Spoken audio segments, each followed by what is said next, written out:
Mimpi Pak. Sampai mimpi karate. Ini bisa gerak sendiri, ya. bisa gerak sendiri tangan. Gitu. Udah karatenya capek, mimpinya juga capek ya.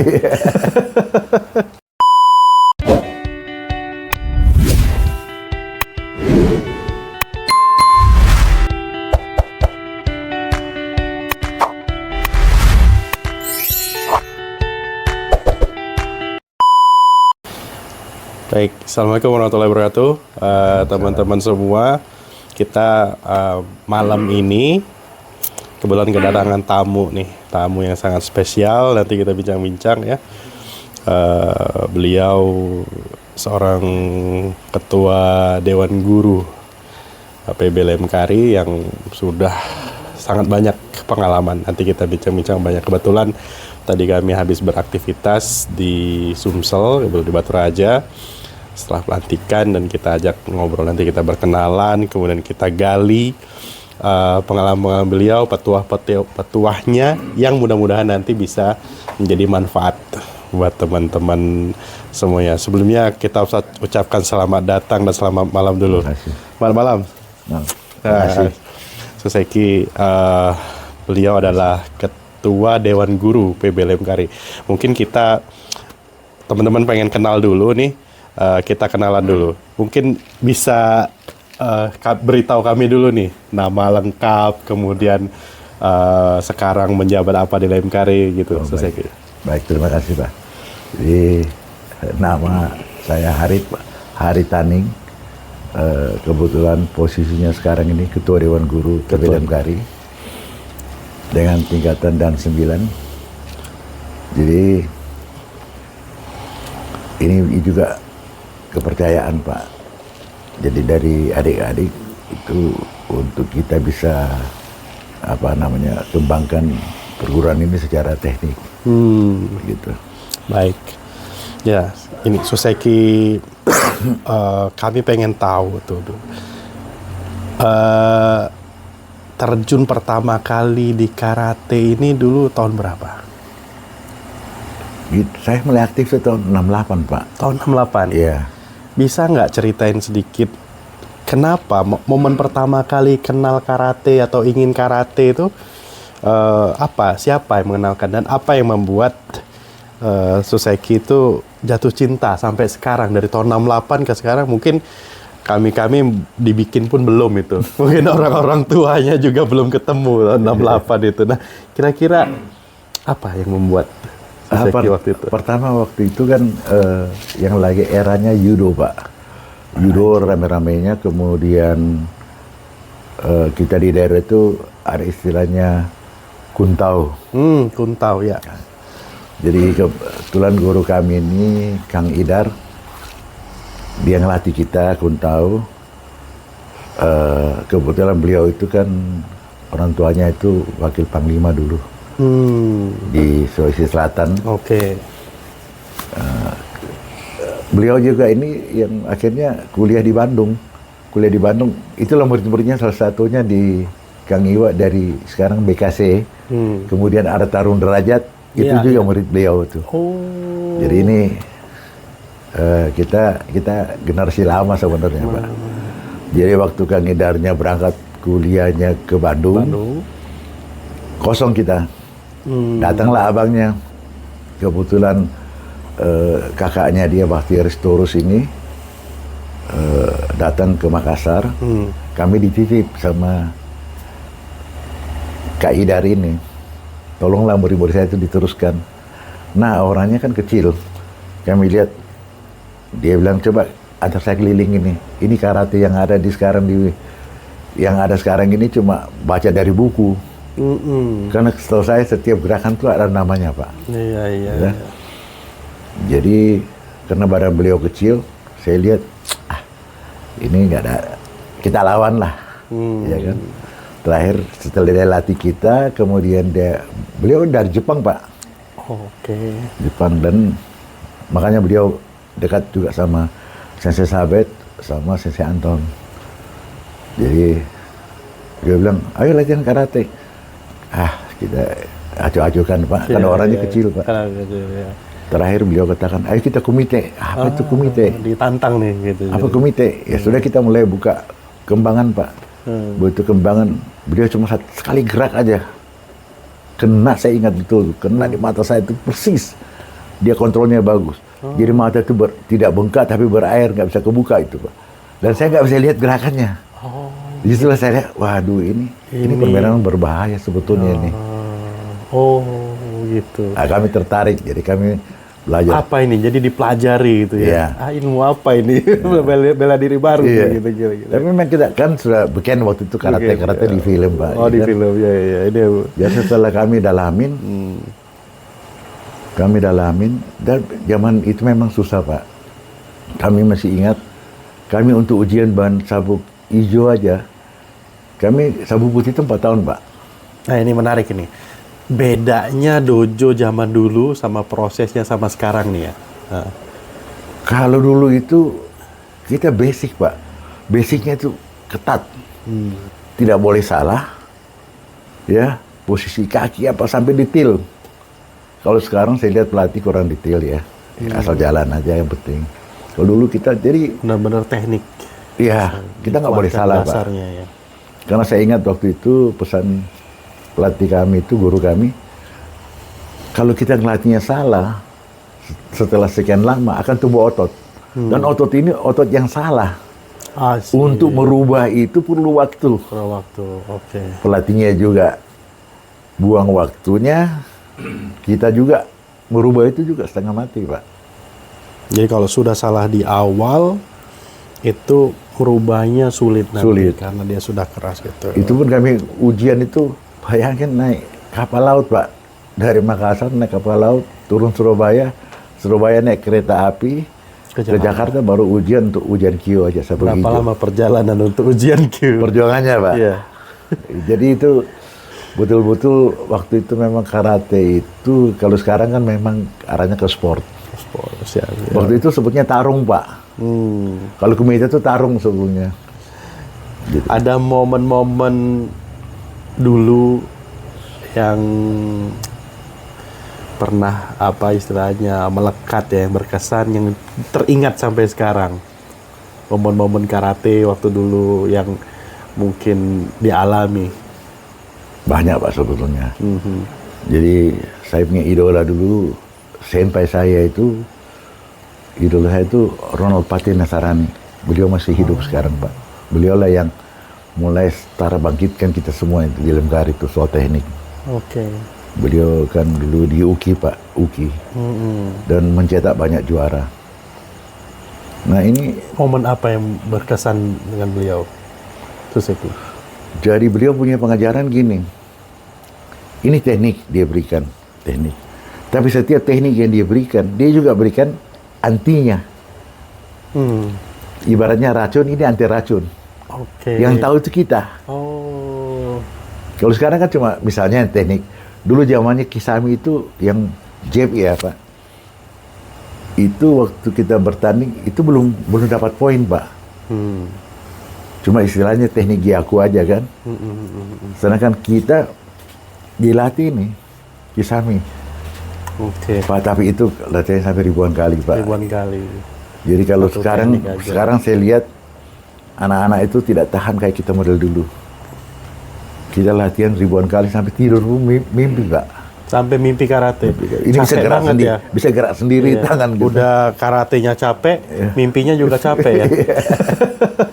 Kira-kira begitu Pak. Jadi kesimpulan saya sebetulnya kalau saya pendalaman sekarang saya melihat ini, kita sekarang ini kan anak-anak itu maunya cepat. Instan ya. Instan, jadi maunya cepat. Kalau dikerasin, bubar. Nah, Suseki, dulu waktu muda gitu ya, pernah nggak misalnya, karate ini, karena orang karate, sudah karate, kemudian terpancing emosi atau apa, dipakai tuh karate buat berkelahi atau apa. Pernah nggak mengalami seperti itu, Suseki? Malah setelah kami latihan karate, kayaknya lebih terkontrol, Pak. Jadi emosi itu bisa lebih diatur ya? Iya. Oh, gitu. Artinya kami tahu kalau kami gerak ini orang bisa lewat. lewat usahakan jangan. Oh. Lebih bagus dia ngalah deh. Nah, tapi kalau artinya Jadi kalau kita karate itu justru bukan untuk malah ketika berkelahi dipakai gitu ya. enggak, Pak. Karena kita latihnya ribuan kali, Pak. Nah, ini pesan buat Kita tahu teman-teman sekali kita sweet aja itu rasanya kok kita cuma pukul begitu orang jatuh. Ini orang bohong, Man. Padahal enggak, Pak. Karena kita latihan kita itu kan luar biasa dulu itu. Saya kira kalau generasi saya itu semua bisa mengerti di keadaan, Pak. Nah, itu Soleh. Kamu kalau mau coba apa? Besok nggak bangun kamu sekali. Soleh. Kayak gitu ya. Gitu. Baik, Suseki. Nah, Suseki kan latihan sekarang dan 9 mau dan 10 ya, Suseki. Latihan terberat yang pernah dialami itu kira-kira waktu mau dan ataupun dulu waktu mau ujian Nurun Q, apa kira-kira latihan terberat yang pernah dialami itu? Kita kalau dulu gasuku itu 1 minggu, Pak. Gasuku 1 minggu. 1 minggu. Kalau 1.000 orang, satu orang pukulannya 100, berarti berapa itu? 10.000 itu sampai mau gosok gigi nggak bisa, Pak. Ini semua sakit. Gerak ini juga sakit, Pak. Karena Ya ribuan kali, ribuan Pak. kali. Betul. Jadi gerakannya tuh gasuku dulu itu berat sekali, Pak. Gasuku itu persiapan untuk ujian ya. Persiapan untuk Essay ujian gitu kan. Kita latihan. Dan itu bayangin kalau satu orang dapat 100 jatahnya, kalau 1.000 orang berapa tuh? 10.000 ya. Itu bergerak juga susah, Pak. Tapi kalau habis kita pulang gitu, Pak, luar biasa, Pak. Gerakan apapun juga kita bisa bikin. Nah itu bedanya. Kalau sekarang kan gasuku paling cuma 2 hari. 2 hari. Digewer dikit, banyak kan KO-nya gitu. Makanya yang generasi lama itu lebih tangguh, Pak, kalau menurut saya. Karena teruji mentalnya ya. Dan saya pernah merasakan, Pak, tahun 70-an itu saya juara DKI.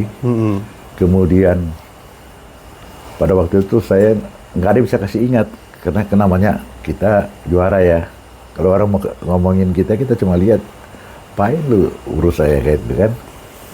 Tapi yang saya ingat seperti tadi yang Bapak tanyakan, sampai saya itu panggil saya, buka sabukmu. Sampai Ronald itu buka sabuk, kakinya dia ditaruh di kepala saya gitu. Apa yang kau banggakan? Di situ pas saya rasa saya ini, sambil air mata keluar, saya rasa saya kosong gitu. Menarik.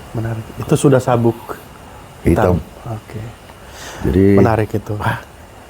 nggak ada. Jadi makanya saya lihat anak-anak belum apa-apa sudah sombong-sombong gitu, Pak. Saya lihat kita sudah lewatin semua. Suseki berarti menurut Suseki itu apa arti sebenarnya dari karate atau sabuk hitam itu?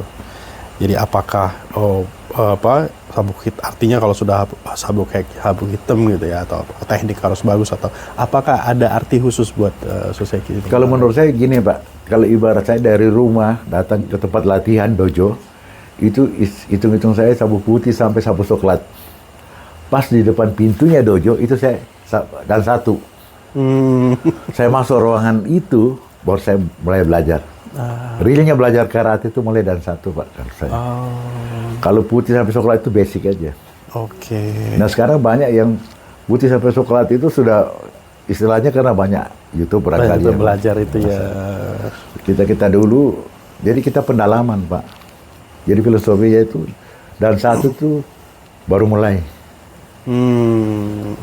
Dan 1 baru benar-benar mulai karate. Jadi sebelumnya itu hanya basic. Dasar. Ya. Itu. Nah, Suseki untuk pandangan Suseki tentang karate itu yang sebenarnya bisa membentuk karakter seseorang gitu ya.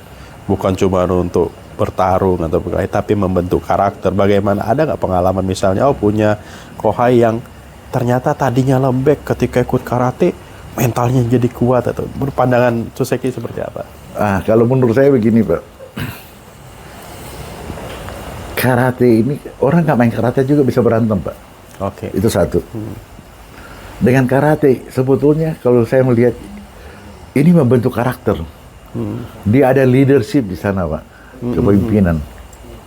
Siapapun bandalnya kalau dia main karate, dia pasti, saya yakin bisa jadi baik. Kenapa, Pak? Karena dia jadi contoh, Pak. Contoh buat dia punya adik-adik. Ya itulah kalau saya melihat di situ. Dan di karate ini memang kan ada sumpah yang selalu kita sebut ya, Pak.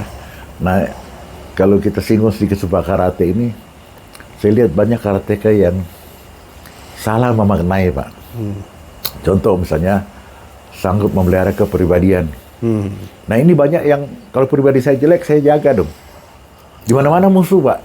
Padahal sebetulnya kalau dojo kun itu dia ke dalam, sanggup menuju kepada pribadi yang lebih baik. Jadi di mana-mana kita itu diterima. Nah, ini filosofinya seperti itu ya. Artinya orang kalau sudah memang dia menyebut dirinya karateka, kemudian ada sumpah karate, itu tercermin Kelihatan, Pak, di dalam kehidupannya ya. Iya. Menjadi filosofi. Kelihatan nggak? Saya kalau ketemu sama yang senior itu, generasi kita lama itu, nggak ada yang sombong, Pak. Malah kita nggak tahu mau mereka gimana ya kalau karena mungkin pendalaman filosofinya juga ya, Pak. Makanya saya lihat di karate ini sama seperti sekarang yang saya pikirkan, kenapa kalau bertanding itu tidak hormat itu kena dis.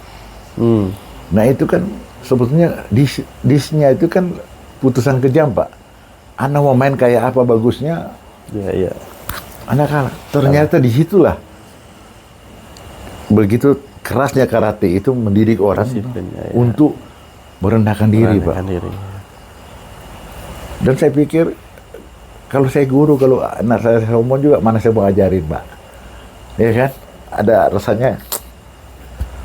rasanya ada benturan. Tapi kalau dia mau belajar dengan merendah apa semua, kan ilmu itu turun, Pak. Masya Allah.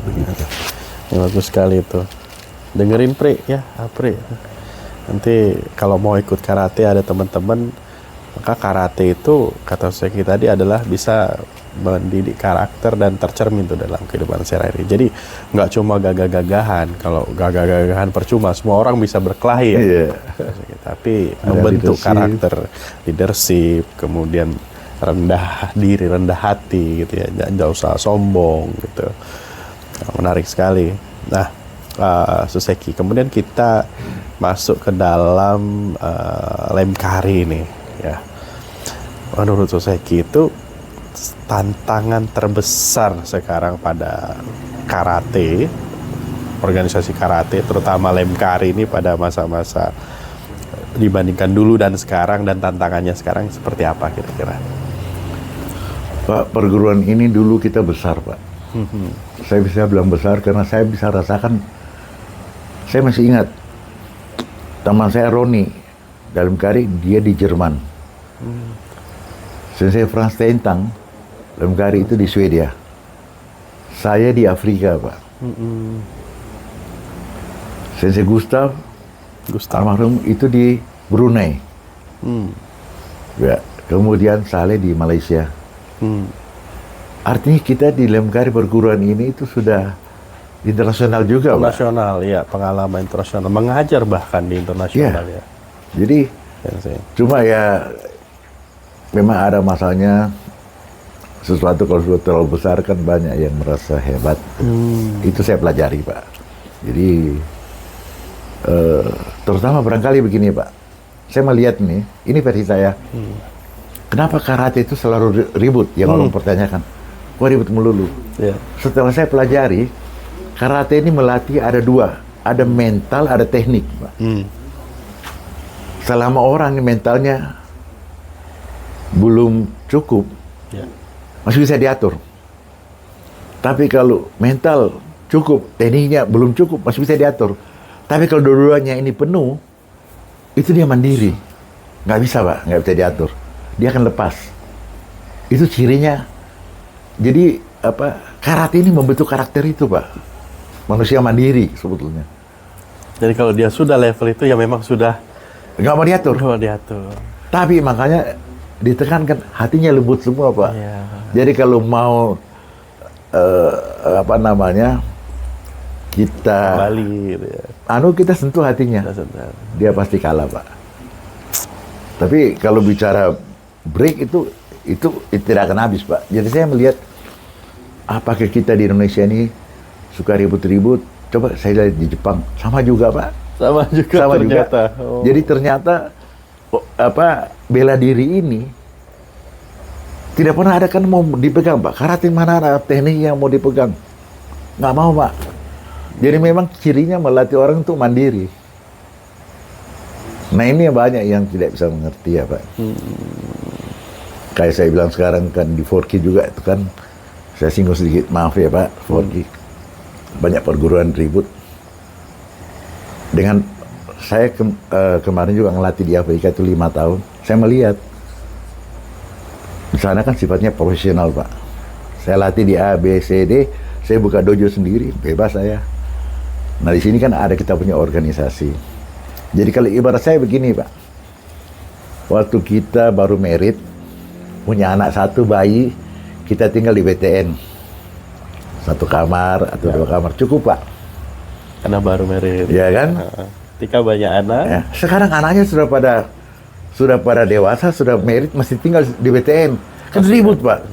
Ribut. Ya. Logikanya seperti itu. Logikanya seperti itu. Jadi kalau menurut saya kayak Forky itu sebetulnya pendirinya memang 25 perguruan ya, Pak. Tetapi sebetulnya dia harus buka diri. Karena orang pasti mandiri kan. Dia membentuk karakter dan dia mungkin membentuk yang baru. Tapi kalau saya bikin aja persyaratan bahwa minimal lu punya Pemprov ada 10 kayak lu bisa gabung ke Forky. Itu jauh lebih bagus daripada sekarang nggak bisa begini, makanya ribut terus, Pak. Jadi pengurus Forky itu musiknya lebih banyak, setahu saya ya. Nah itu memang ya dinamikanya lah. Iya, karena banyak yang sudah dewa, kan umurnya Forky aja udah tahun 72, Pak. 72. Berapa tahun sekarang, 50 berapa tuh? Ya.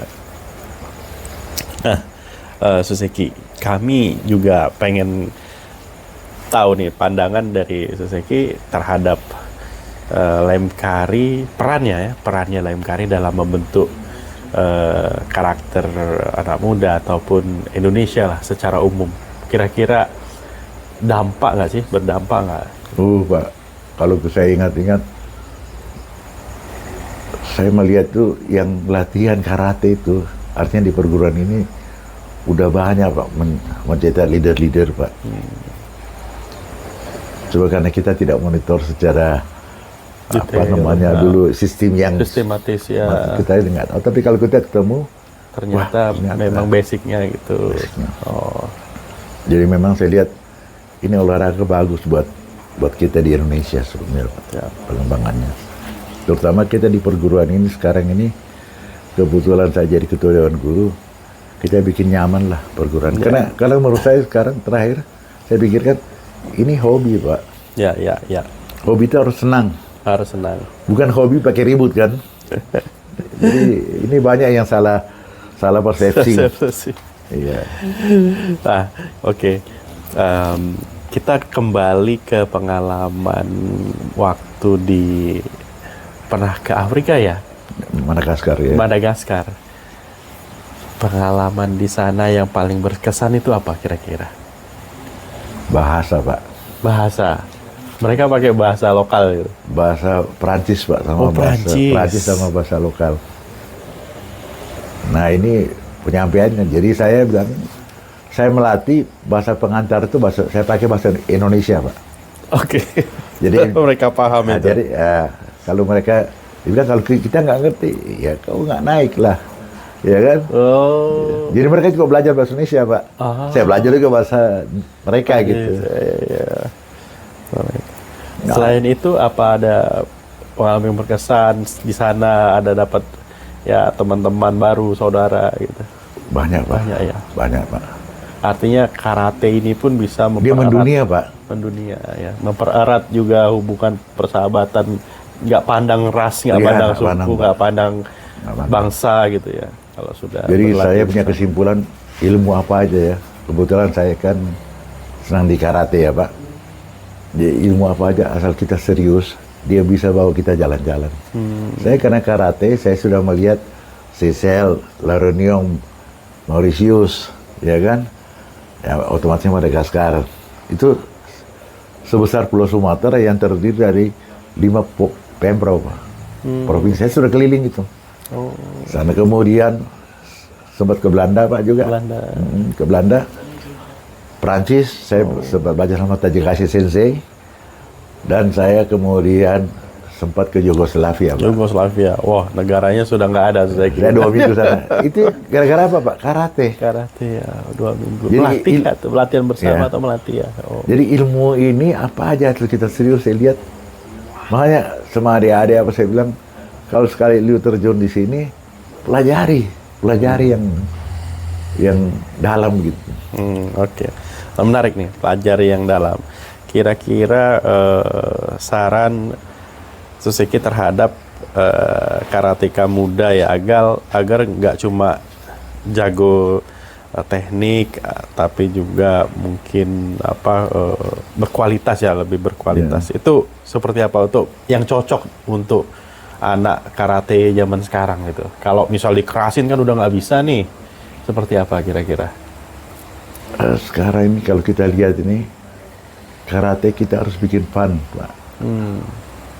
Sebab kalau kita kerasin kayak zaman kita dulu, bisa buar, Pak. Jadi kalau saya bilang mental Kabur, itu, ya, gitu, dikerasin. Jadi sekarang pelatih itu harus pelatih juga harus ada inisiatifnya bagaimana. Dan saya juga pelajari, Pak. Saya mengerti misalnya teknik A. Saya ngajarin ke murid saya itu belum tentu diterima, Pak. Mungkin jadi A1, A2. Jadi ada satu ilmu di tengah-tengah ini, ilmu bagaimana menurunkan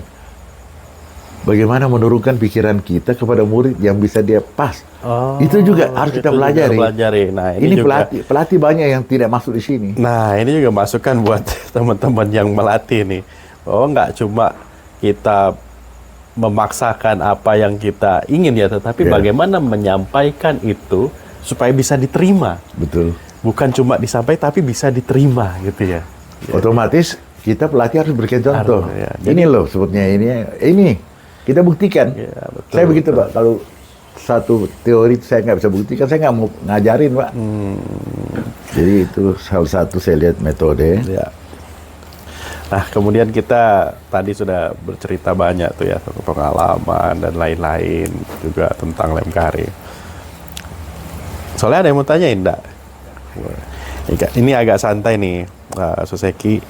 Kalau misalnya ya, Suzuki itu boleh memilih, misal bukan karate, olahraga atau hobi apa nih yang mungkin Suzuki tekunin? Kalau bukan karate, kira-kira apa sih olahraga lain yang pernah ataupun yang pengen? Kayaknya sih nggak ada. Berarti jiwa, raga, dan hati memang untuk karate ya. Buat tangan dulu dong buat saya kira. Nah, lagi ada hal, sorry Pak, ada hal begini saya lihat perbedaannya. Kita di Indonesia, murid itu malu bertanya, Pak. Oke. Ini perbedaan di Indonesia dan luar ya kira-kira. Ada pertanyaan, mereka nggak berani, Pak. Diam aja. Kalau di luar tidak. Dia tanya, kenapa harus pakai pinggul? Kenapa harus ini? Kenapa harus ini? Setelah kita jelaskan, nah kita kasih apa-apa misalnya, ayo bikin 100 kali. Dia bilang, nggak usah, 200 kali aja. Karena sudah paham. Iya. Tapi kadang-kadang kalau di Indonesia, mereka nggak paham. Karena kalau mereka bertanya, mereka digebukin, Pak. Sama pelatih. Karena pelatih itu merasa dihina, kan? Ya itulah pengalaman pelatih. Ada gitu ya? Oh iya, Pak. Jadi daripada tanya, udah ngerti aja lah. Ya, tapi bukan Sensei Mary nggak gitu. Mudah-mudahan nggak, Pak. Tapi ada mirip-mirip dikit, Pak. Mirip-mirip dikit lah. Nah, Sensei. Kalau sebelum, berarti kan saya juga pernah jadi pelatih nih ya? Ada ritual khusus nggak sebelum melatih? Misalnya, supaya bisa diterima ilmunya atau apa? Jadi kesimpulan saya karate ini real, alamiah, nature, Pak. Nature. Yang mana sebetulnya manusia itu punya. Kita punya. Jadi kita nggak ada itu istilahnya mandi kembang lah. Ya kan? Puasa sekian hari itu nggak ada di karate Pak. Kita real. Cuma kita ngolah badan kita. Nah, maksud apakah ada ritual fisik, misal olah pernafasan dulu atau apa gitu? Enggak ada, tapi di karate juga ada pernapasan, Pak. Karena setahu saya dari ilmunya dari Tajika Sensei itu kan ada 5. Betul. Teknik. Ini tersendiri. Kemudian power. Power ini banyak pengertiannya salah. Keras, kuat. Tidak, Pak. Power itu penempatan tenaga yang benar. Penempatan tenaga yang benar, power itu. Ya. Oke. Kemudian yang ketiga itu irama, ritme. Ritme itu sangat erat sama aplikasi pemakaian berhadapannya itu. Kalau istilah kita bungkai. Kemudian yang keempat pernapasan. Pernapasan. Nah ini pernapasannya di karate itu kan ada tersendiri, Pak. Terus yang kelima fokus. Setiap gerakan fokus. Nah ini kalau kita lakukan 5 ini harus jadi satu. Tapi kita bisa latihnya bisa pisah. Pelan-pelan. Satu-satu gitu. Nah, ini harus kita pelatih itu harus bisa mengetahui itu, Pak. Karena kalau saya lihat ada perbedaan kita nih, kalau pelatih di luar itu, ya maaf ya Pak, seperti saya ketemu banyak Joe Sensei Jepang, Kawasoi, Abe Sensei, Hiro Matsuzuki, Nanbu Sensei itu saya ketemu, saya terakhir sama Tajikashi Sensei di Prancis. Jadi mereka kalau ngelatih itu main, model Eropa Pak, pikiran, penjelasan pikiran, kemudian baru gerak. Jadi kita mengerti apa yang kita lakukan. Oh gitu. Jadi kalau di sini kan nggak cuma mainkan aja, asal gerak gitu. Gerak. Kalau tanya kenapa begini, itu memang dari dulu begitu. Seperti itu. Ya sudah. Jadi ibarat saya itu dosa turunan, Pak. Kalau sudah salah turunan sudah. Berarti sebenarnya gini, Soseki, artinya setiap pelatih, sensei, senpai, itu pun harus memberikan pengertian dong kepada kohai mereka bahwa gerakan ini adalah ini, filosofinya ini, kalau benar seperti ini, kalau salah seperti ini, konsekuensinya. Betul. Tapi harusnya gitu, Pak. Tapi gitu, kita kan, di sini belum semuanya lakukan. Kalau di luar negeri itu memang begitu. Berarti ini masukan juga ya. Masukan, kalau bisa kita lakukan ya. Harusnya, ini Pak. Artinya kalau itu dilakukan pelan-pelan, kan kualitas karateka ini juga akan naik. Betul. Nah, jadi itu saya lihat yang perbedaan jelas itu melatih di luar. Soseki, dari banyaknya teknik karate, ya mana yang paling Soseki senengin gitu dari banyaknya teknik, entah itu karena manfaat, entah itu karena gerakannya indah atau apa. Kalau bicara jurus ya, kata itu ya, tentu saya pilih yang saya suka itu cinte, Pak. Cinte itu. Karena satu-satunya kata di Shotokan, di Lemkari itu kan Shotokan, Pak. Shotokan ini yang oleh Ginshi Funakoshi tidak itu dari Shaolin, Pak. Yang tidak dirubah. Jadi kalau kita main itu dia lemah tapi indah, tapi gerakannya jahat. Oh gitu. Iya. Chin itu kan perasaan, T itu tangan, karate tangan kosong, kara kosong, T tangan. Kalau chin itu perasaan, T perasaan tangan. Nah itu banyak filosofinya gitu, Pak. Tadi maksudnya gerakannya kotor itu seperti apa? Ya. Tadi Soseki bilang dia indah gerakan, tetapi apa mematikan atau apa? Iya. Oh. Setiap gerakan itu sebutnya. Jadi begini. Banyak yang definisi terhadap kata itu kan berbeda, Pak. Kalau yang saya pelajari dan saya dalami, kata itu adalah teknik-teknik membunuh, berkelahi, membunuh, Pak. Karena ini dasarnya juga kan Jepang ilmu samurai, Pak.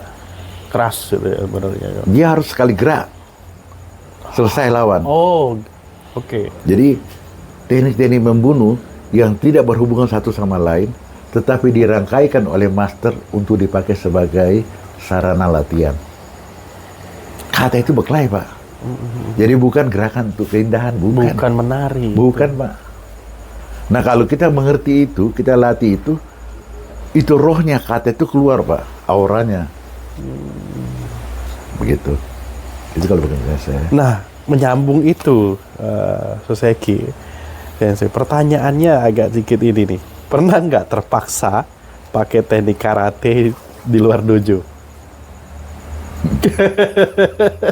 Sering juga sih, Pak. Ya, sering juga. Saya ingat tuh, ini, tapi kalau mengenang itu saya juga memang ada istilahnya luka lama, Pak. Saya melatih di Madagaskar, 2 orang mati di tangan saya, Pak. Kenapa itu? Ya, kita beritahu tidak boleh begitu, dia akan coba, Pak. Kan kita dicoba, Pak. Oh, dicoba. Nah, kita main aja.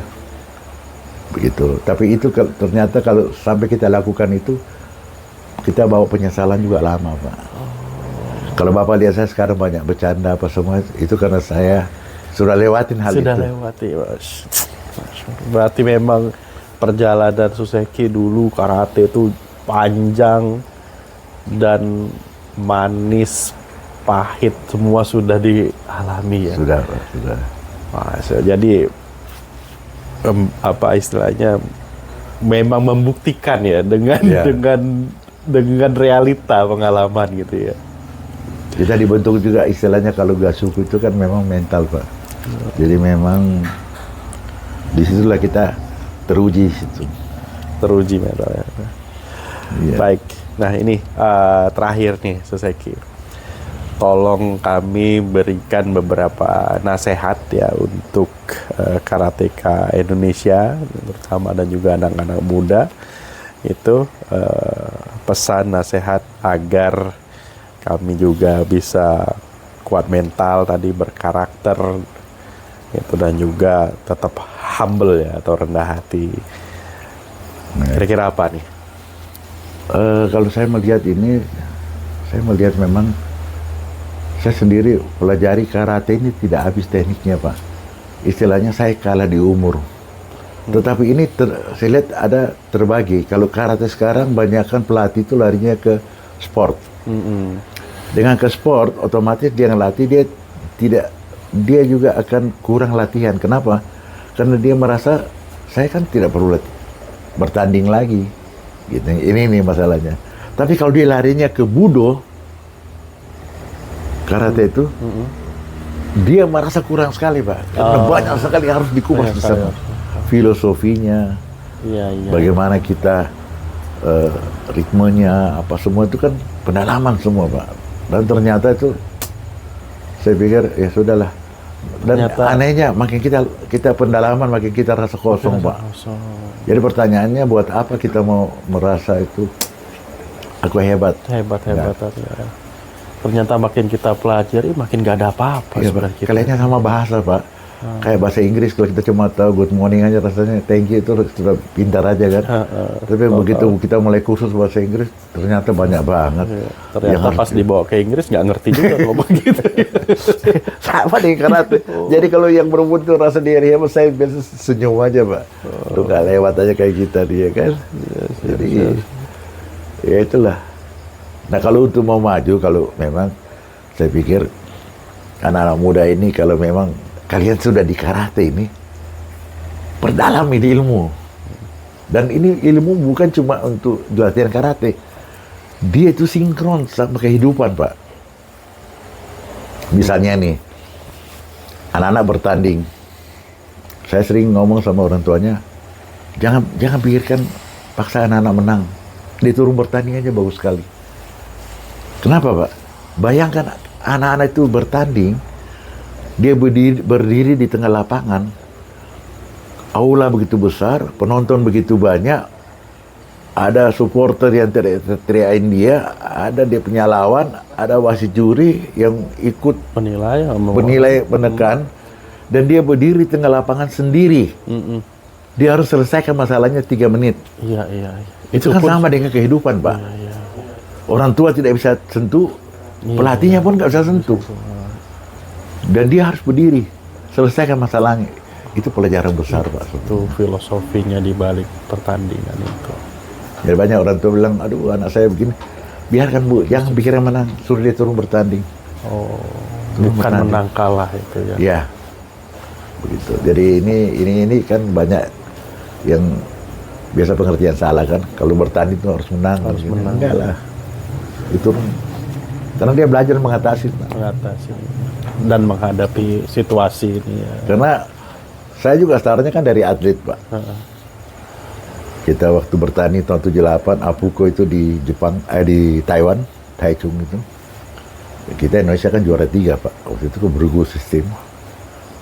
Kita juara 3, sudah Jepang, Taiwan kita. Dan masih banyak negara di bawah kita waktu itu. Jadi memang berat itu ya. Cuma memang waktu itu kita latihannya itu begini. Dulu karateka yang belajar tuh zaman-zaman saya dulu, Pak, yang senior-senior. Mereka belajar karate dengan kesadaran pribadi. Iya. Kalau Keinginan. Ya. dari dalam, Pak. Dari Jadi dalam, ya. bagaimana beratnya itu juga mereka ikutin semua. Kalau sekarang kan ya ikut-ikutan, jadi begitu di press sedikit selesai langsung. Oh, banyak kan komplain. Yang kedua saya lihat ini banyak masalah begini. Pelatih melatih murid.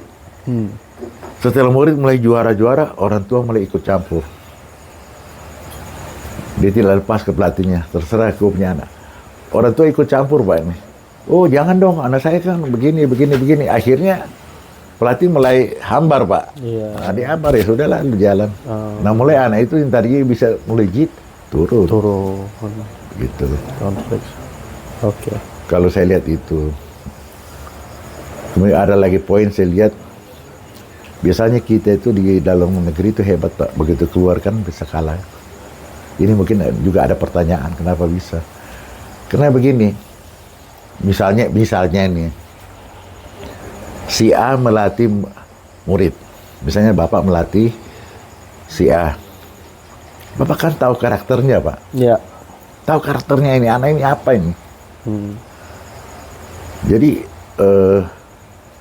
kemudian setelah dia juara, dia masuk ke Forky. Forky ada pelatih TC-nya, pelatih sendiri. Dia kan nggak tahu anak ini siapa kan sebetulnya. Dibentuk lagi, Pak.